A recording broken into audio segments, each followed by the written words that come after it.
अवधूत चिंतन श्री गुरुदेव दत्त श्री स्वामी समर्थ. तुम्हा सर्वांचं स्वामी मराठी चॅनलमध्ये मी तुमचं अगदी मनापासून स्वागत करते आणि आजच्या व्हिडिओला सुरुवात करते. 2 सप्टेंबरला पिठोरी अमावस्या आहे. त्या दिवशी आपण पोळासुद्धा साजरा करत असतो. या पिठोरी अमावस्येच्या दिवशी प्रत्येक आईने आपल्या मुलांसाठी हा एक अतिशय सोपा उपाय असा करायचा आहे. स्त्रियांना अखंड सौभाग्य लाभावं आणि आपल्या मुलाबाळांची रक्षा व्हावी यासाठी पिठोरी अमावस्येच्या दिवशी आपल्याला पूजा करायची असते आणि प्रत्येक स्त्रीने या दिवशी हा जो दिवस आहे तो व्यवस्थितपणे साजरा करायचा आहे. अमावस्या बघा ही 2 सप्टेंबरला तिचा प्रारंभ जो आहे तो पहाटे 5:21 होणार आहे आणि 3 सप्टेंबर रोजी सकाळी 7:24 ही अमावस्या जी आहे ती तिथी असणार आहे. आपण जे काही उपाय वगैरे करणार आहोत हे आपल्याला पोळ्याची पूजा वगैरे सगळं झाल्यानंतर आपल्याला करायचे आहे. पोळ्याची पूजा सुद्धा आपल्याला या दिवशी करायचीच असते. आपल्याला बघा 2 तारखेलाच हा जो उपाय आहे तो करायचा आहे आणि प्रत्येक अमावस्येचा स्वतःचं असं काहीतरी महत्त्व असतं आणि ती साजरी करण्यामागे काहीतरी महत्त्व असतं. म्हणूनच आपण त्या दिवशी काही उपाय जे असतात ते करत असतो. म्हणून आपण त्या दिवशी काही उपाय तापायचे आहेत ना ते आपण केलेच पाहिजे. बघा काही मुलं बघा खूप चिडचिडे असतात, हट्टी स्वभावाचे असतात, अजिबातच आईवडिलांचं ऐकत नाहीत, शांत नाही आहेत, खूप त्रास देतात, मोठ्यांना उलट उत्तरे देतात. यासोबतच बघा घरामध्ये काही लोक असे चिडक्या स्वभावाचे सुद्धा असतातच. तर त्यासाठी तुम्हाला अमावस्येच्या दिवशी मी सांगते त्याप्रमाणे तुम्हाला पूजा करायची आहे, उपाय करायचे आहेत. इतका प्रभावी उपाय आहे तो आपल्याला या अमावस्येच्या दिवशी करायचाच आहे. तर तुम्हाला काय करायचं आहे की अमावस्येच्या दिवशी तुम्हाला सकाळी 12च्या अगोदर न मीठ घालता शिजवलेला भात जो आहे तो शिजवायचा आहे. म्हणजे बघा तुमच्या घरामध्ये बघा 2 मुलं असतील तर 2 वाट्या भात तुम्हाला शिजवायचा आहे. 3 मुलं असतील तर 3 वाट्या इतकं तांदूळ घेऊन तुम्हाला तो जो भात आहे तो आळणी भात शिजवायचा आहे. त्या भातामध्ये तुम्हाला मीठ टाकायचं नाही आणि हा जो उपाय आहे हा अतिशय प्रभावी असा हा उपाय आहे.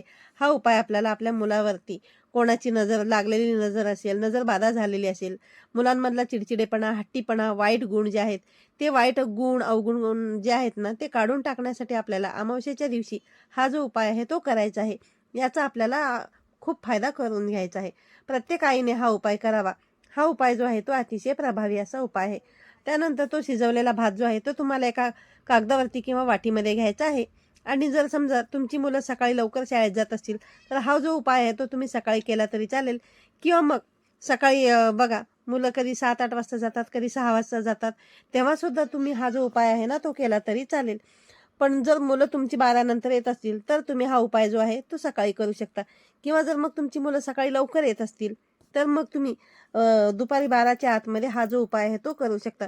तर तुम्हाला काय करायचं आहे की तुम्हाला तुमच्या मुलाला उभं करायचं आहे आणि त्यांच्यावर हे जे आपण अळणी भात शिजवलेला आहे न मीठ घालता तो जो भात आहे तो तुम्हाला 7 वेळा या भाताचा उतारा जो आहे तो तुमच्या मुलांवरून करायचा आहे.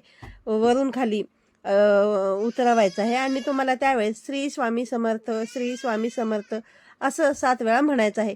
किंवा मग तुम्ही तुमच्या कुलदेवीला प्रार्थना केली तरी सुद्धा चालेल की माझ्या मुलांमध्ये कुलदेवीला सांगायचं की हे देवी माते मुलांमध्ये काही जर वाईट अवगुण आहेत ते जाऊ दे किंवा माझ्या मुलांना काही वाईट बाधा वगैरे झालेली असेल किंवा तो चिडचिडपणा करत असेल तर त्याच्यामधला चिडचिडपणा आहे तो कमी व्हावा, त्याला कोणाचीच नजर लागू नये यासाठी आपल्याला हा जो उपाय आहे ना तो करायचा आहे.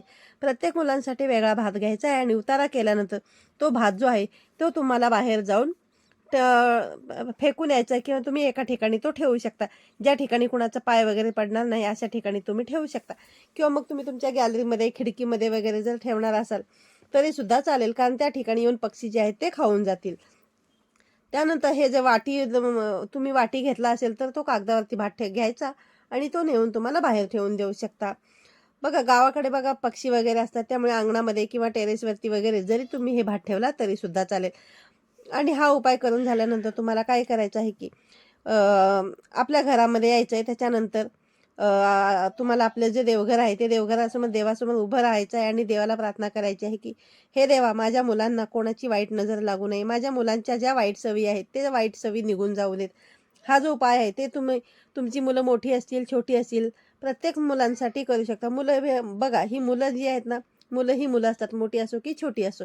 त्यामुळे तुम्ही मुलांसाठी पण करू शकता किंवा घरामध्ये बघा बाकी बरेचसे असे आजारी लोक वगैरे असतात त्यांच्यासाठी सुद्धा तुम्ही हा जो उपाय आहे ना तो उपाय तुम्हाला करता येईल.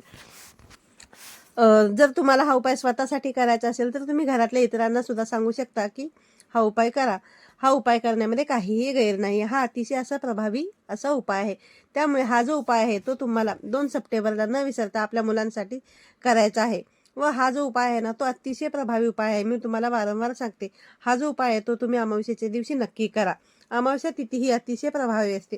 100% तुम्हाला या उपायामुळे त्याचे परिणाम जे आहेत ते तुम्हाला दिसायला लागतील. तुमच्या मुलांच्या अभ्यासामध्ये झालेली प्रगती तुम्हाला दिसून येईल. तुमची मुलगी ऐकत नव्हती, ती मुलगी ऐकत असलेली तुम्हाला दिसून येईल. त्यानंतर तुमची मुलं जर चिडचिडेपणा करत असतील तर तुमच्या मुलांमधला तो चिडचिडेपणा सुद्धा कमी झालेला जे आहे ते तुम्हाला सगळं दिसून येईल.